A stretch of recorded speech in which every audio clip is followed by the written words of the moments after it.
Nivoaka tamin'ny fanginana tamin'ity androany ity ireo aninivon'ny fokotany nivondrana hoy iray manohitra ny faneren'ny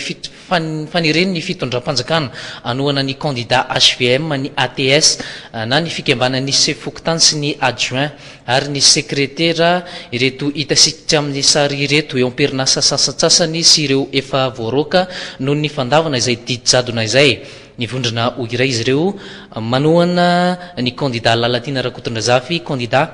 izay verin'izy ireo fa anampy azy ireo amin'izay olana eo anivony ny fokotany izay fokotany maromaro eto andrenivohitra toy izao ny fanampanazavana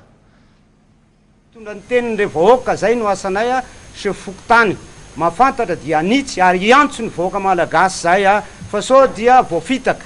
isika menakavy am'izao ny fantatry ny vahoaka am'izao dia tapakevitra izay fa manohana ny Lalatina Rakotondrazafy izay olona matotra